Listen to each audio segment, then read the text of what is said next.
Can you start by telling us your name and a little about your career in the Navy? My name is Ryan Graves. I served as a lieutenant in the Navy for about 11 years and was part of the VFA-11 Red Rippers Squadron. In 2015, we were aboard the USS Theodore Roosevelt off the coast of Virginia. What we were seeing there were essentially radar contacts that, as far as we could tell, shouldn't have been there. One day, 2 aircraft from our squadron flew into the area. They were about 100 feet apart, and the lead pilot saw an object zip past. He described it as a dark cube inside a transparent sphere, with the corners of the cube touching the sphere's walls. When the crew returned, they were shocked.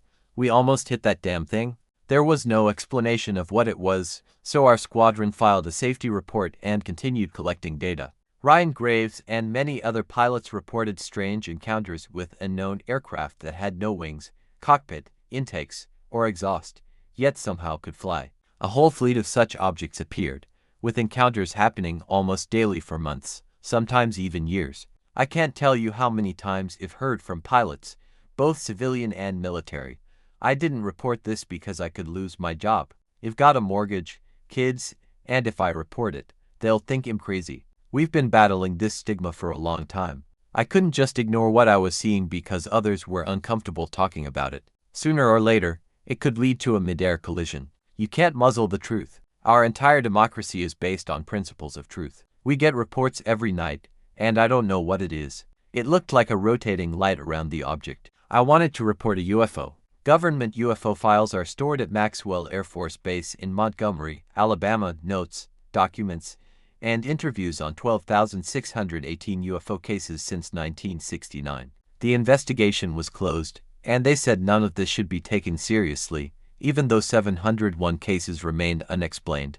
There is nothing in the Air Force archives proving that spaceships have visited Earth. When the government said, "You're not seeing what you're seeing," it immediately created distrust toward authorities. UFO activists have become very vocal in recent weeks. We want the truth. Because of this mistrust, all sorts of conspiracy theories emerged. Many of them start with a grain of truth. For example, there was a lot of attention on Area 51, a secret base in the Nevada desert, shrouded in secrecy for decades. Area 51 is where some of our most advanced and legendary aircraft were secretly developed for the CIA and the Air Force. But excessive secrecy created a mythology that crashed spacecraft were being stored and reverse-engineered there. Part of the mythology is that an alien craft from the 1940s Roswell, New Mexico crash is supposedly stored there. People deeply involved in the UFO topic believe that whatever was found in Roswell was later taken to Area 51. If any extraterrestrial technology exists, it is most likely somewhere around here. I've been to Area 51 several times. They had interesting exhibits like a Soviet helicopter, but personally, I don't believe there are alien craft wreckages. The American people want information. The only way the government gets into trouble is by trying to hide something. Harry Reid played a key role in progress on the UFO issue, initiating a program with the Department of Defense to investigate UFOs. He was very vocal about the need for official disclosure. I believe a significant amount of government resources should be dedicated to this because the American people have the right to know what's going on. The New York Times detailed secret searches for signs of intelligent life. The Advanced Aerospace Threat Identification Program audit purportedly dates back to 2007, with former Senator Harry Reid as one of its patrons. The military spent millions studying UFO videos taken by American pilots. The 2017 NIT article revealed that the U.S. government was still studying UFOs, providing enough evidence for many to believe in the reality of these phenomena. President Obama stated that there is footage and records of objects in the sky, unidentified aerial phenomena, and that we don't know exactly what they are. If information is hidden instead of revealed, it fosters conspiracy theories. Objective study of the data can remove that aspect. Right now, there's no reason why public hearings couldn't be held. Harry Reid remained involved until his death. Fortunately, another official came along to continue his work. My name is Kirsten Gillibrand. I'm a senator from New York, a member of the Senate Armed Services Committee and the Senate Intelligence Committee. Over the last 10 years, we've received very little information about unidentified aerial phenomena UFOs. I consulted with Harry Reid, and he said it's important to work on this. The more I looked into it, the more I realized that our armed forces were capturing UFO video, but over time decided to say nothing. If you see something unidentifiable, you may be considered crazy, and it could harm your career. We need the facts, and it's Congress' responsibility to demand them. We spend a lot of time and resources ensuring aircraft operate safely, and ignoring a potential threat due to skepticism simply doesn't make sense. It needs to be talked about publicly so pilots and officials can discuss it without fear. When pilots describe incidents in person, the emotions make it impossible to deny the reality. Some meetings with officials lasted an hour and a half instead of the scheduled 30 minutes.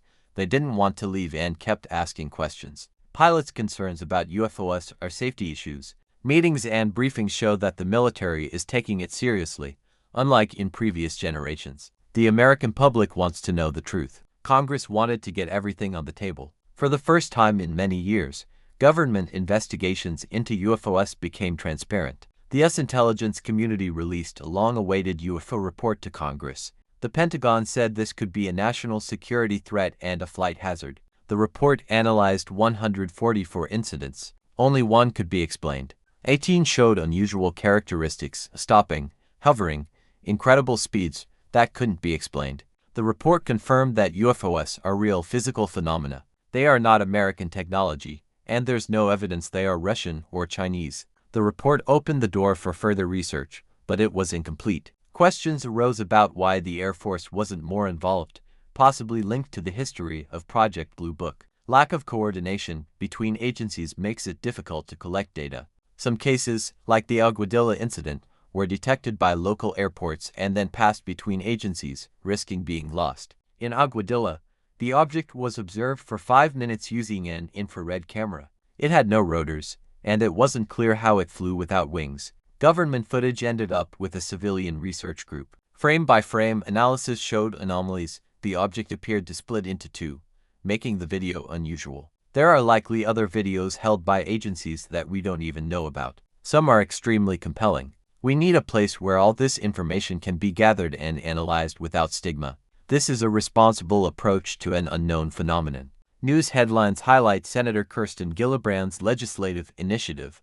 A bipartisan amendment to the National Defense Authorization Act would create a permanent government office tasked with investigating unidentified aerial phenomena. These are serious national security and technology issues we need to know about. In December 2021, Congress passed the Gillibrand Amendment, which created a new office to study the unidentified aerial phenomenon. I would expect that some of the brightest minds in the country would be working there, focused specifically on this research. Mathematicians, scientists, astrophysicists, and experts capable of analyzing the phenomenon. People interested in this topic have been advocating for it for so long, and the fact that it is finally happening is simply amazing. And this is just the beginning. The legislation proposed by Senator Kirsten Gillibrand was important in many ways, but what stood out most was that she wanted the office to research materials allegedly connected to UFO crashes. We should never be afraid of what we don't know. I know nothing about crash materials and not even sure they exist. If they do, of course, they should be studied. And if we don't know what it is, it's inappropriate to say, well, then let's not study it. My name is Gary Nolan. I'm a professor of pathology at Stanford. My specialties are genetics, microbiology, virology, and cancer biology. When a scientific colleague heard that I was studying UFOs, he said, "You're going to ruin your career." That made me angry. It's just data. I'm not drawing any conclusions. People have been seeing these phenomena for so long, and somehow we feel like we need the government to tell us it's okay to believe in them. I don't agree with that approach. I don't need anyone to tell me what's real. I know what's real. Gary is a Nobel nominee and a Stanford researcher, and only now is he stepping out of the shadows. He sees the UFO phenomenon as something beyond our current understanding, but that doesn't mean we should shy away from it. It means we should study it. I have some materials with me. In your opinion, does the U.S. government have crash materials? Yes. What's particularly important about physical materials is that they could show that these objects are not from Earth. Gary works with Jacques Vallée on these studies. Jacques is a computer scientist and astronomer, also studying UFOs, and he is one of the most original thinkers in the field. I brought some of the materials we've been examining. About 30 pounds of this substance fell to the ground in a molten state. There have been several cases where people saw an object fall from the sky and recovered something. When I spoke to physicists, they said, "Jacques, this is fascinating, but you haven't given me anything I can examine in a lab under a microscope." But in recent years, that has started to change. This is the magnesium isotope ratio for UFO samples. I wonder why people always expect these to be highly complex metamaterials. One case Gary studied involved the Ubatuba event in 1957. Jacques collected samples and brought them to the lab for analysis with Gary. The Ubatuba event,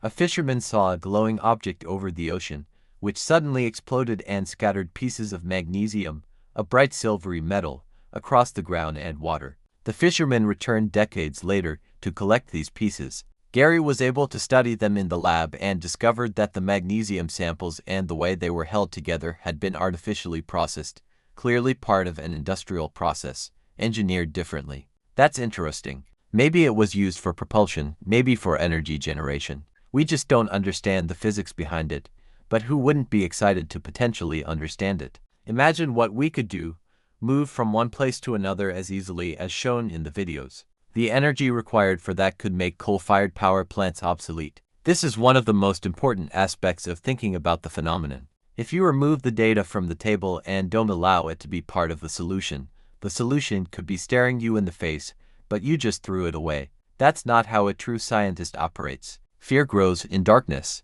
It's essential to have light and transparency. There's nothing frightening about research, analysis, and study. That is what scientists do. So why not use our best and brightest to clearly understand what is known and what is unknown? Now the UFO topic has been validated by the government, which has drawn a wider audience. When the government releases a report from the Director of National Intelligence about unidentified objects, that is very significant. If the government doesn't know what they are, the scientific community is obliged to help figure it out. A month after the Pentagon report, in July 2021, I founded the Galileo Project. An international team of scientists embarked on a research project that would have been dismissed as fringe just a few years ago. Professor Avi Loeb created a community of scientists willing to ignore social stigma and boldly study this topic from a scientific perspective. That alone is revolutionary. Harvard astrophysics professor Avi Loeb hopes to gather scientific data on mysterious objects seen by fighter pilots. The Galileo Project will study unidentified objects near Earth and attempt to identify the nature of interstellar objects entering the solar system, whose origins are unknown. The data will be open.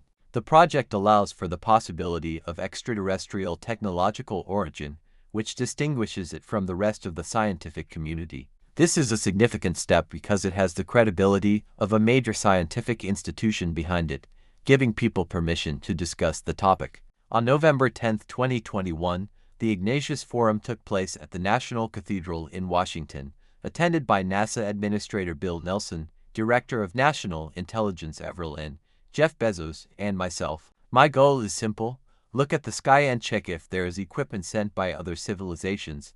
That is the purpose of the Galileo Project. The Ignatius Forum discussed the theological implications of discovering a more advanced intelligence in the universe. For me, it was fascinating to sit next to Avril N. when she said that some objects could have an extraterrestrial origin. Congress' main concerns, and others, are flight safety and counterintelligence. But there is also the question: is there something we simply do not understand that could be extraterrestrial? Representative Andre Carson is holding open hearings on UFO, the first since 1969. This is a historic moment. The subcommittee convened. The last congressional hearings on UFO were half a century ago. I hope it doesn't take another 50 years because transparency is desperately needed. The subcommittee called high-ranking witnesses: Ronald Moultrie, Undersecretary of Defense for Intelligence and Security, and Scott Bray, Deputy Director of Naval Intelligence. Both are well-versed in Pentagon investigations. Have there been any collisions with UFO objects? No, there have been at least 11 near misses. Can you say with certainty that they are physical objects? Yes, some of them are physical objects. It's also been reported that UAPs were observed over sensitive facilities, for example, Malmstrom Air Force Base, where 10 of our nuclear ICBMs allegedly became inoperable. This is a huge step that the hearings even took place, although not much information was disclosed. The Pentagon noted that the hearings will help with report handling and may be the first of several sessions. The main takeaway: UFOs are real, they are physical, and they represent a national security concern. Key questions remain: what are these objects? Where are they from? And why are they here? The technologies we observe: objects travel at speeds from Mach 5 to Mach 20 and can fly in the air and even underwater. Why do they go underwater? We've explored the moon more than the ocean floors on Earth. Our oceans are as much a mystery as some of the moons orbiting planets in our solar system. At first, I leaned toward the extraterrestrial hypothesis that they were visitors from another planet, but the phenomenon is much more complex. For example, one object consisted of 6 lights in a rotating, triangular pattern. The side length was incredible. They were so diverse, and I don't think it's just a craft from another planet. If we find evidence of extraterrestrial intelligence in our atmosphere, it will change humanity's worldview and our understanding of our place in the universe. Science serves society. Knowledge gained from studying the universe is relevant and beneficial to everyone. Do you think you will find evidence of extraterrestrial intelligence in your lifetime? I think we already have. There's no need to wait for the future. Why so much debate and controversy? Because what's at stake is nothing less than our role in the universe. This goes back to my childhood and the space race. Questions about UFOs can drive innovation, knowledge, and technology, so they shouldn't be locked away in secret vaults. It's important that attention to UFOs is growing. I hope that in the future, we won't still be wondering 70 years from now what these phenomena are. The truth about UFOs. The truth is that no one knows exactly what they are, but we have the ability to figure it out if we choose to.